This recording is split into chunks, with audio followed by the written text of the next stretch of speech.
Yun, abangan nyo. Gagawa ako ng tutorial paano i-connect sa mixer ang music source. Ito, music source papunta sa mixer.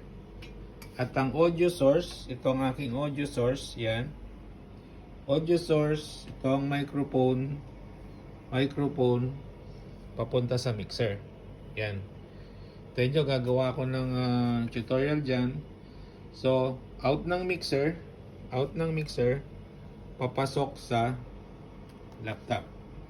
Kung yun ang kung anong gagamitin nyo, YouTube, Facebook, o kahit na anong na inyong gagamitin. So, hintayin nyo lang at gagawa ko ng tutorial paano i-connect ang music source, audio source, ang ating audio source papunta ng mixer. Salamat po.